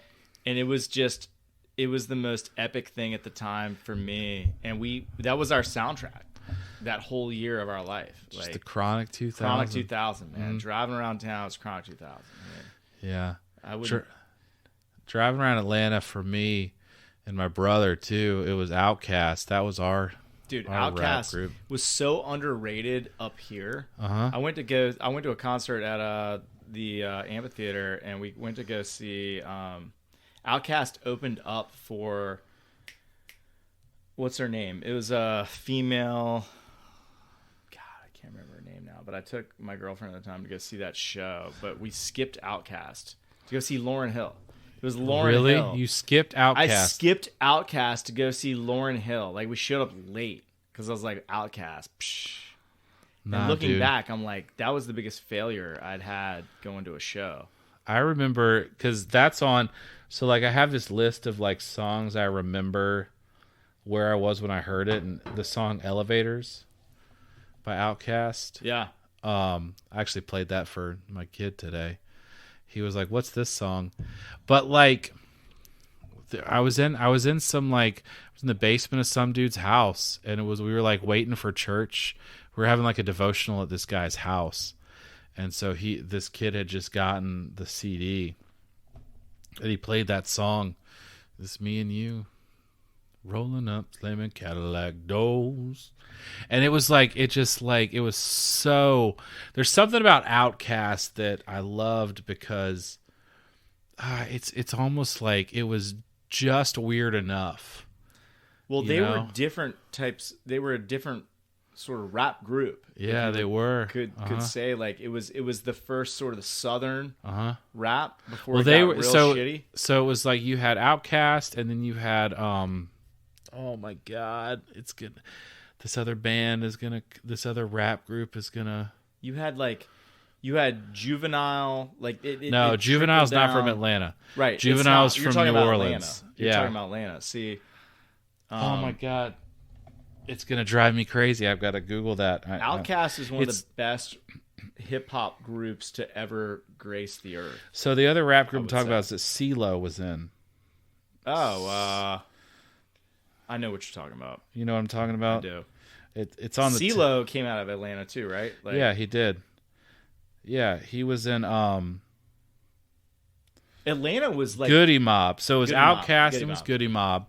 But Outkast I loved because I love Big Boi, there's this one line where he says he's cooler than a polar bear's toenails, and something about that. I don't care who else. There's no better. You say I would put that up there with like what Biggie and Tupac did from East to West Coast. I mean, Atlanta with Outkast, they didn't get enough. No, they didn't. They started to, and they did. But it started in Atlanta, and then it trickled down. Then you had the scene down in the lower South, which you had the Louisiana. It was Juvenile, and the that's where there's all these people are gonna get so mad at it. Lil Wayne came from. Lil Wayne and Juvenile like came up the same way. And it's that. What's that group? And Master P. I watched this movie freshman year of college. It was called Baller Blockin'. Really? And it was a VHS of Lil Wayne. The Hot Boys? It was the Hot Boys. Yeah, they were in the. It was the Hot Boys down there in Louisiana and around New Orleans. Was it Cash Money? Cash Money Millionaires.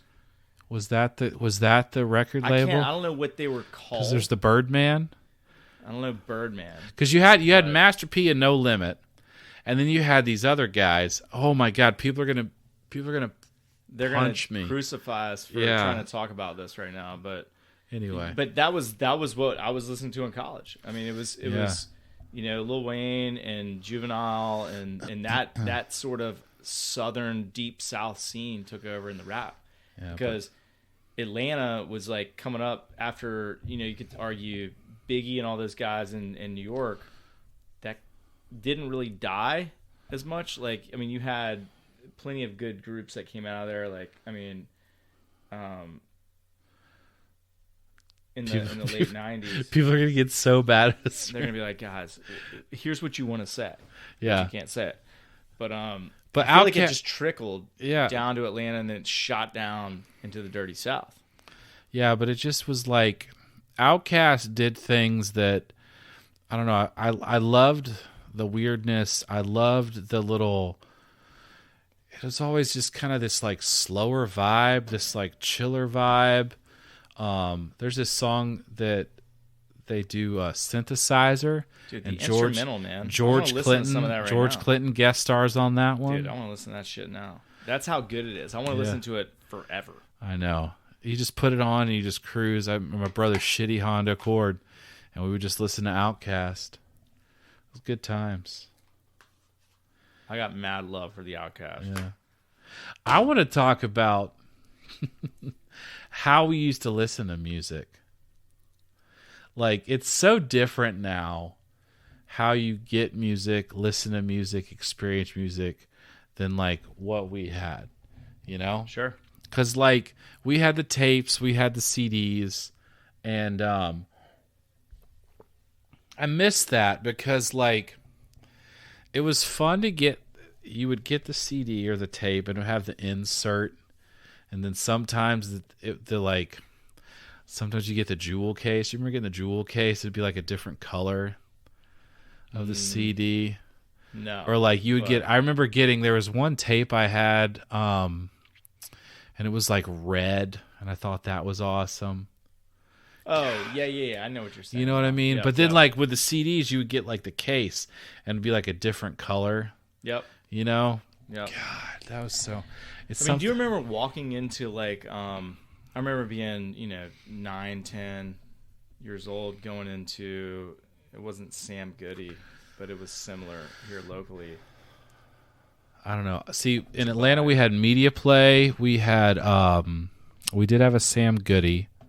Do you remember going in there and just shuffle? It was like a library. Yeah, shuffling. You could just go shuffle through, and it was all cassette tapes. Yep. At the time. Mm-hmm.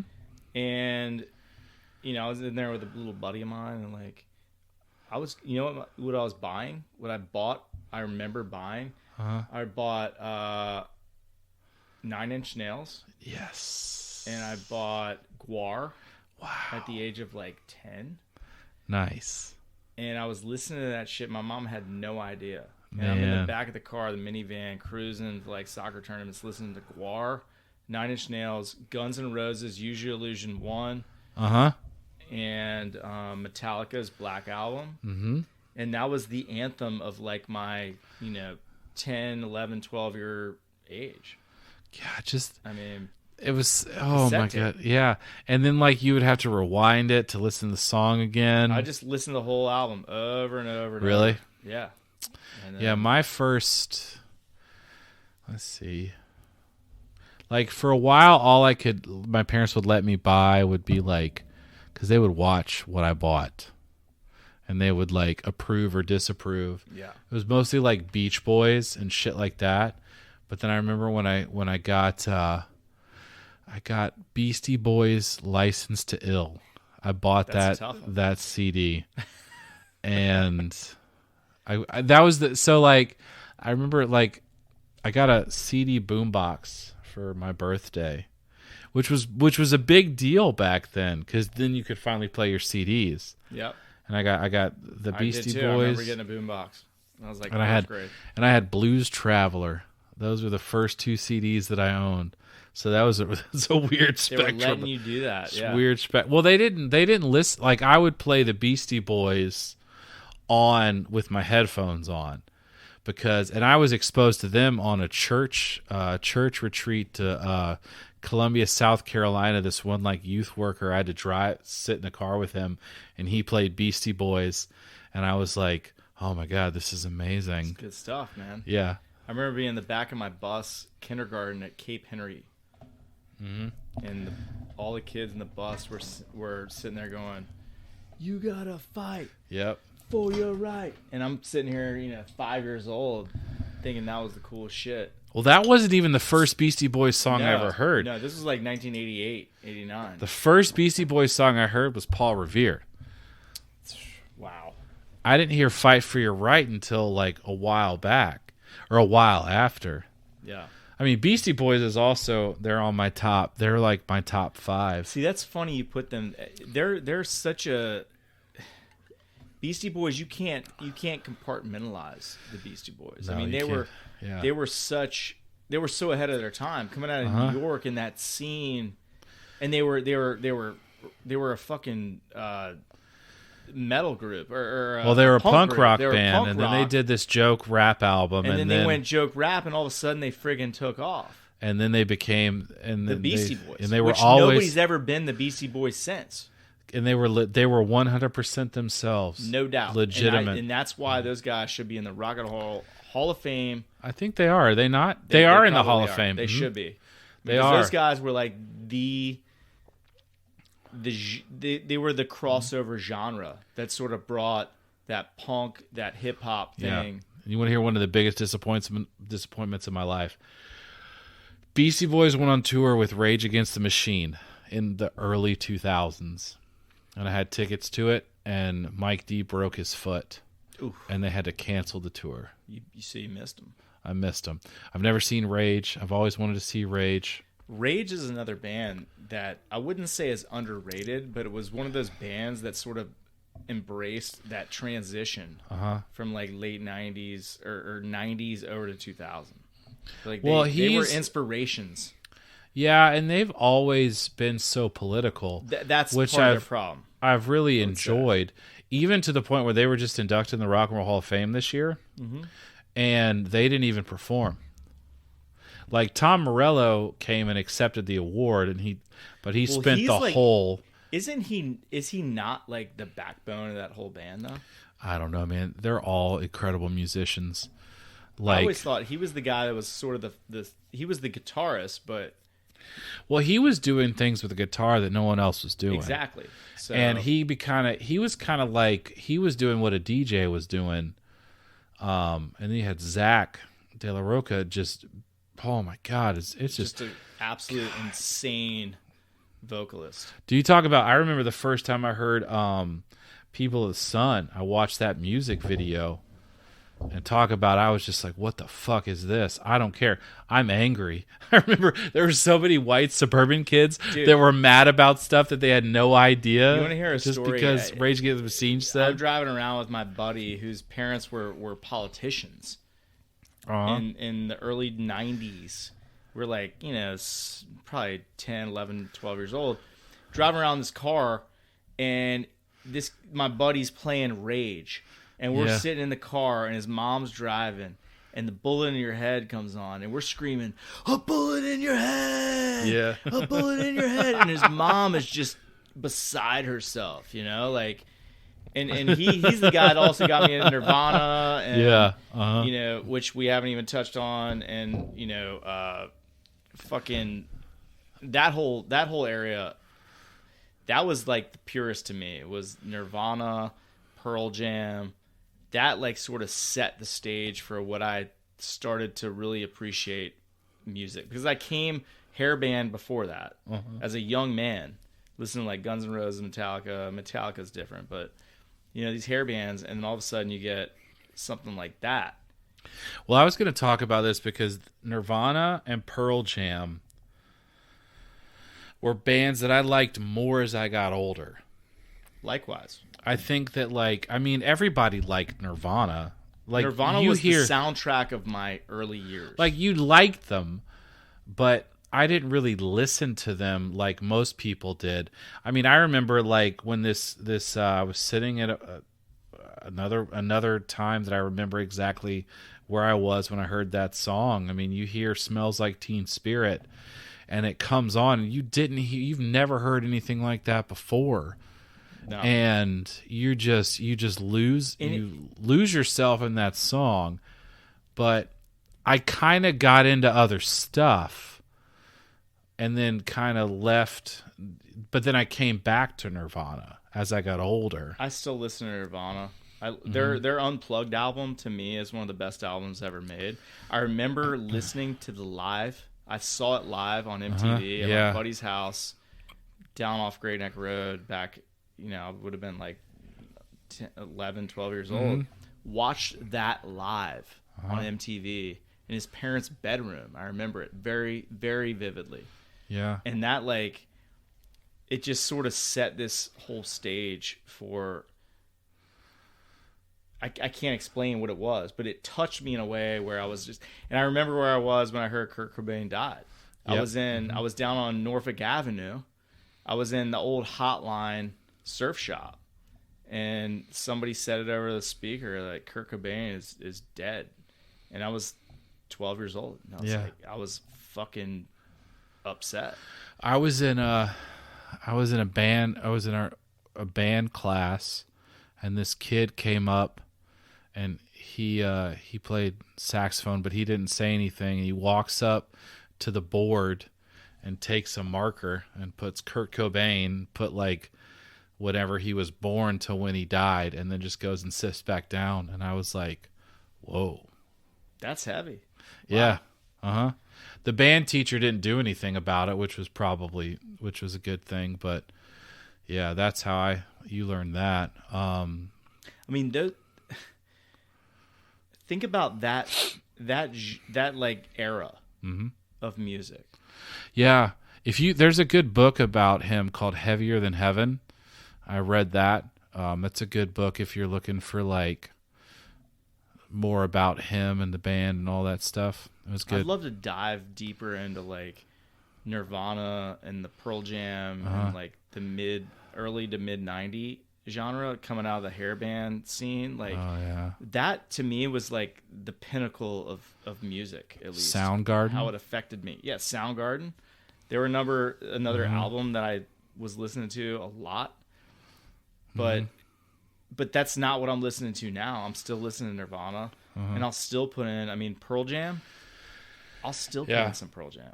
So, Pearl Jam is one of those bands that, I don't know, I felt and this is probably a testament to my, getting into the rap rock, I just sort of forgot about all of that, and I let it go away. I was like, it's just 90s, whatever. And it was stupid of me. Because, Pearl Jam, 2 or 3 years ago, we were going to another See Here Now festival, and Pearl Jam was playing. Pearl Jam was one of the headliners. Smashing Pumpkins was one of the headliners. But anyway, so Pearl Jam comes on, and I didn't know what to expect. And I remember sitting there for the whole set, just being like, I have wasted hundreds of dollars on concerts, and I could have been seeing this band way earlier.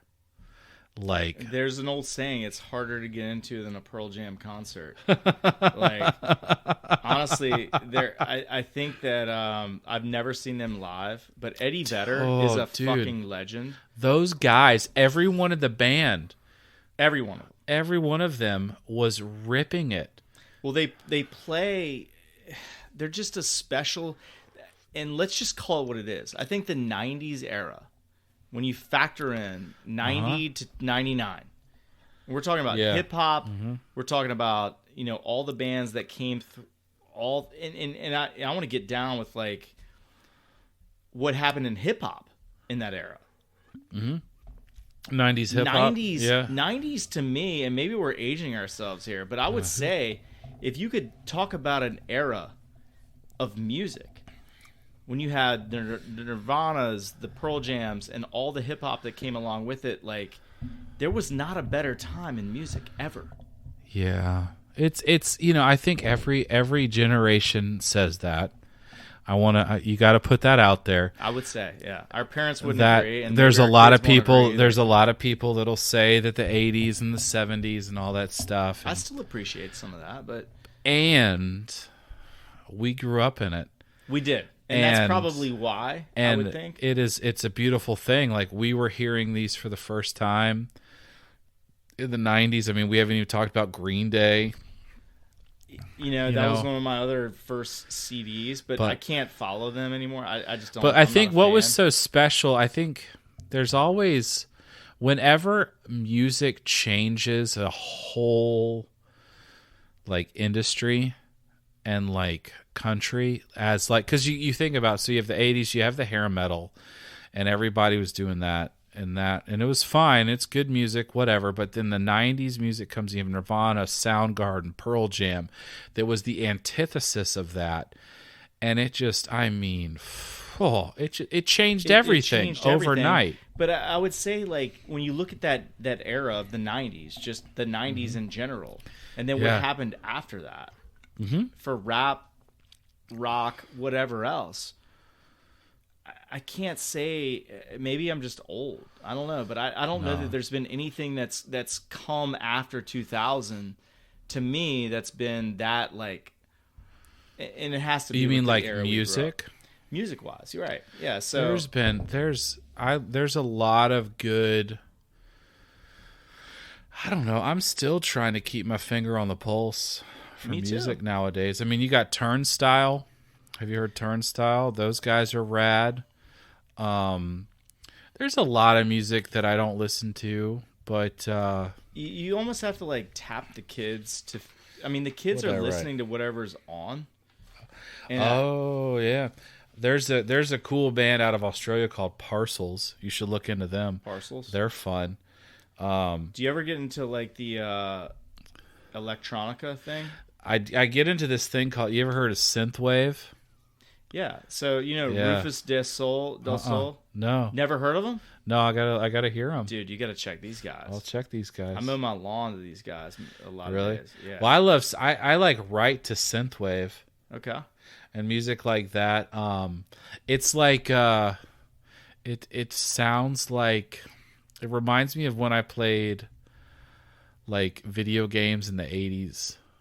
So do you think that when I listen to, like, Rufus del Sol, which is out of Australia too, it's they played off of stuff that happened in the 80s, I think. That was their influence. And, like, none of my friends, I'm not going to listen to this stuff in front of them, but, like, I was a big synthesis guy. Like, I liked the 80s synthesis. Like, synthesizers, like, that whole, the Cure, stuff like that. Like, to this day, I still have a top 10 Cure list. Like, you should check out Dreamcar. I've never heard of them. Dreamcar is a side project for the guys from No Doubt and Davey Havok from AFI. So AFI is another one that, I mean, that was like my band in the early 2000s. I've never gotten to see AFI. I saw them at the Norva. Yeah, dude, they were badass. So they played at a show. I remember some good friend of mine went to see them, and they said they started playing the show and they were playing new music, and then they realized that the crowd wasn't into it. So they stopped, and then they just went right into all the songs from like Black Sails. Who, AFI? Yeah. Black Sails them in 2005. Oh, this isn't the same show then. This was like within the last like 8 years. Okay. See, I haven't even thought about AFI in the last 10 years. But AFI is like, that was one of those bands too that was like instrumental. And it was a little bit controversial maybe, but like with like Davey Havok. Is he gay? Is he a woman? What is he? Yeah. And like, do you like him? Do you not? But dude, their music after they got out of the 90s and their stuff in the early 2000s to me was like some of the best stuff I'd ever heard. Dude, it's rad music. It's awesome. Dude, I love AFI. AFI is the shit. I want to listen to him right now. I know. I'm trying to think. I got so many. It's funny how many notes I have about this. You got notes. I'm just flying. What are your guilty pleasures? Let me say mine first. So my guilty pleasures, I love Nicki Minaj. Okay. Pink is so like I love that her oh my god, she's amazing. Maybe she's not even a guilty pleasure. No, I don't know. Pink's talented. I mean, she's talented. Harry Styles. I like Harry Styles. Yeah, that Watermelon Sugar. Watermelon Sugar is a good one. How can you not get down to that song? I know, it's great. Garth Brooks. I like Garth. Garth, although I was not a big fan of early country, and so my wife's a big Garth fan, but Colin Baton Rouge is a good one. Yep. There's this there's this band called Austrian Death Machine. And so this band, there is it's this guy started this band, and he's from, I forget what other legit band he's in.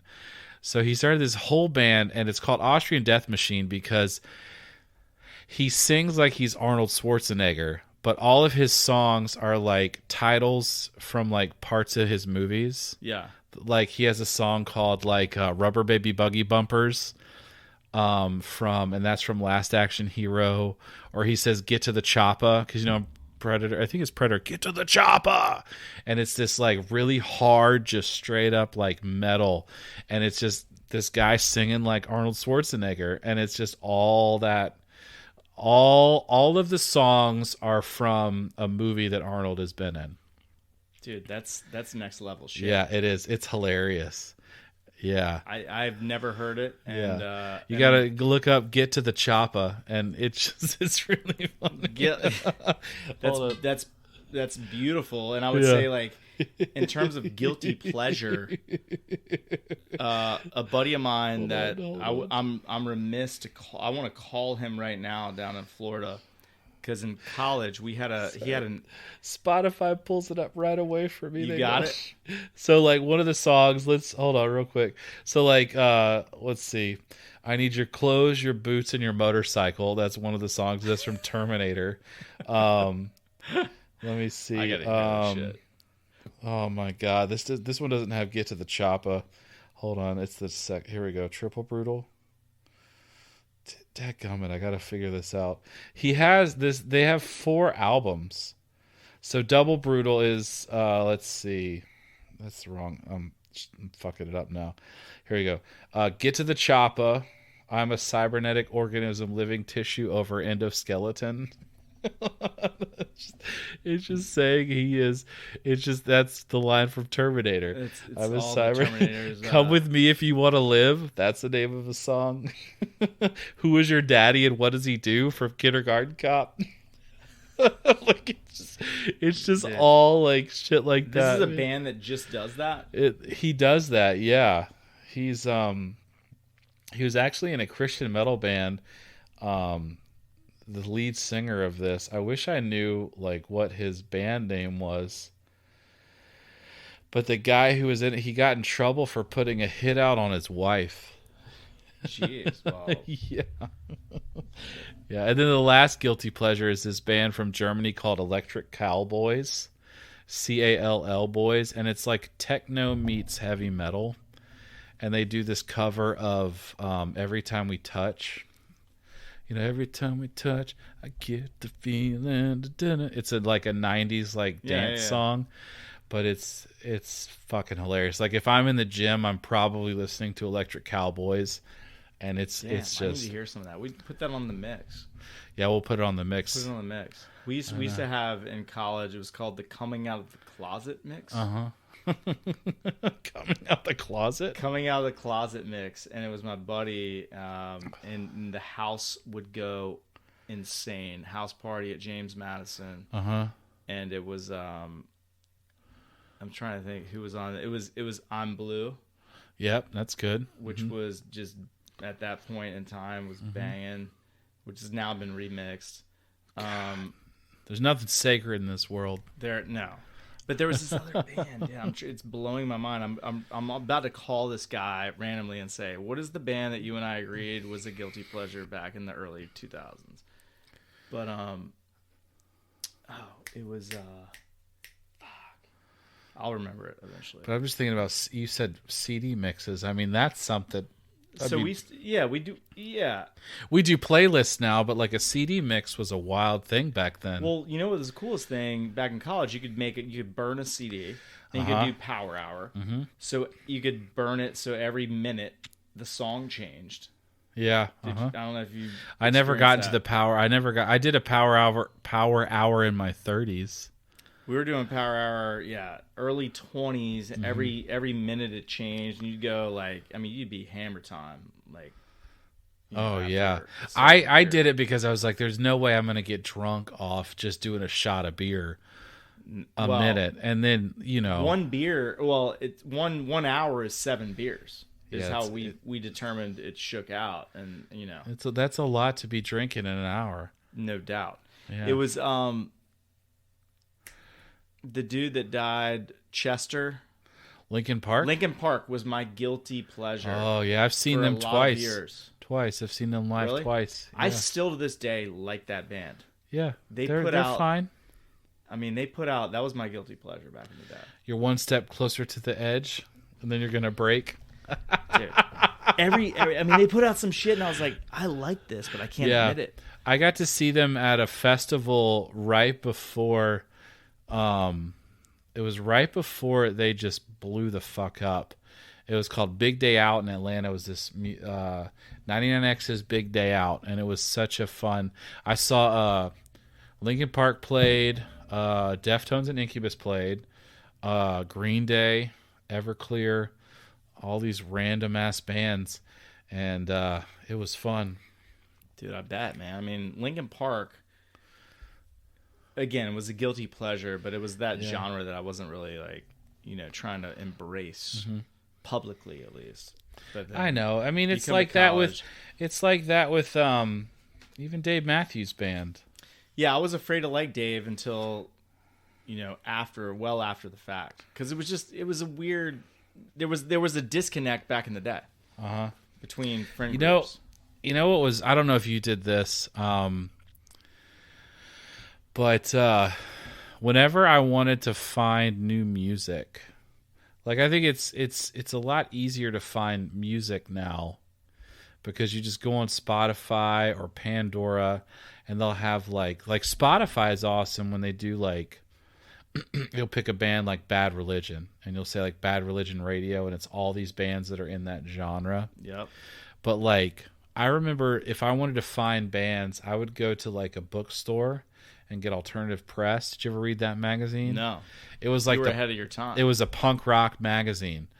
And in the back, it would be bands you should know. And so I would be writing down all of these bands. You were way ahead of your time. And I'd be looking. I would go on. So what I would do is I would find the bands. I would go home to my parents' computer, and I would download a song from these bands. And if they were cool, I'd keep them and burn them on a CD. And if they weren't, I'd just forget about them. You were ahead of your time, because I was always searching for music. Yeah, dude. And I would just find it through friends. I had a couple friends that were edgy. Yeah. And I would just go find stuff, and they'd burn stuff for me. And I miss the search. I miss the hunt. It's easy now, because you can so easy now. That's how I found most of the music I listen to nowadays. It's just Google search and do the radio of the band you want. Yeah. You know, like Lucero. I started listening to them again after like 12 years now. Yeah. I hadn't listened to them since I saw them actually at Jewish Mother, which may have been one of the better concerts I've ever been to. Jumon before it went down. On, the one that was at the oceanfront? The old one. Lucero played there back in 2010, and that shit just ripped, dude, for me. I bet. So, dude, you know, it's been just under 2 hours. Nobody's listening to this that long. No, there. I think we should top 10 bands. 10? Or top 5 if you have 5, whatever. Like if you were to land, is there anyone that we didn't talk about?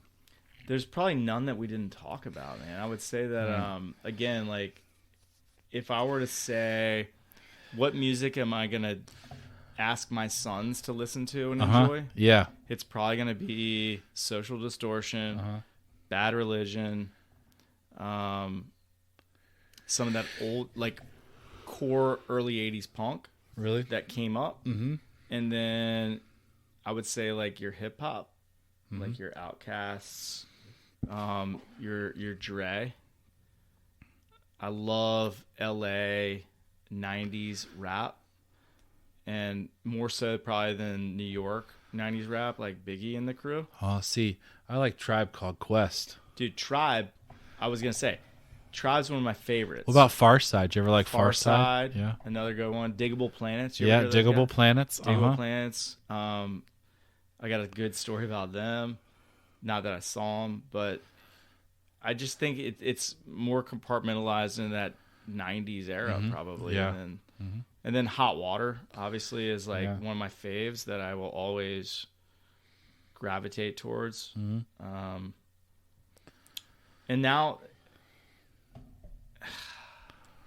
That's what 4 or 5, but then I've gotten into the country thing over the last like 10 years, and the country pop thing too, like to a certain element. I've gravitated towards. So I don't know, man, but Nirvana's probably up there too if you say all time.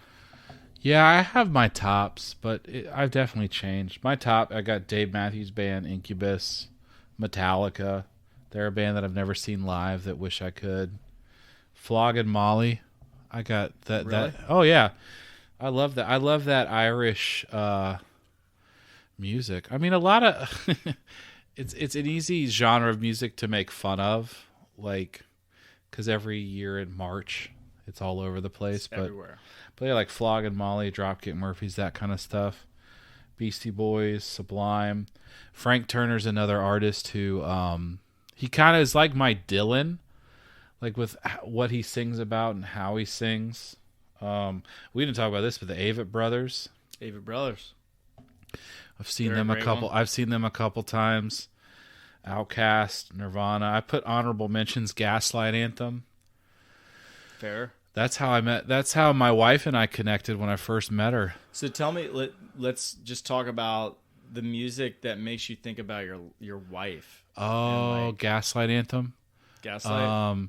When I first met her, we finished. So we were. I was shooting the shit with her because she came to the coffee shop I worked at, and I was like hitting on her, trying to get her number.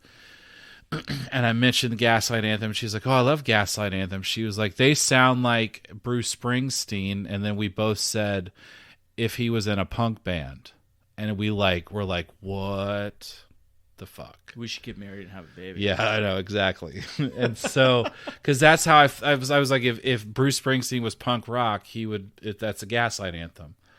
And so, I had randomly bought tickets to their show like a week before I met her, and so I was like, "Well, you want to go to the show with me?" I was like, "I should probably take you out before then, see if we like each other, and then we'll go to the show," something like that.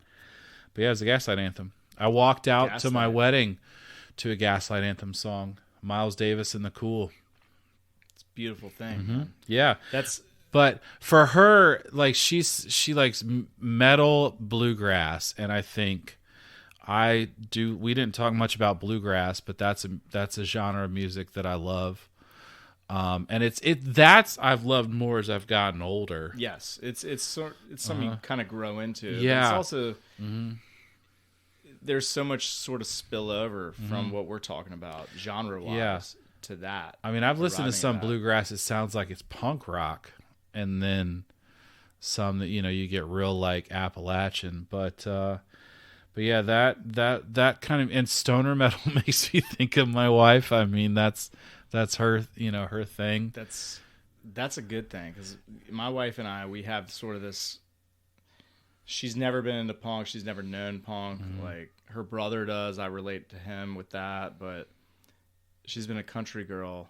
Yeah, and also like ODESZA, for example, like. You know ODESZA?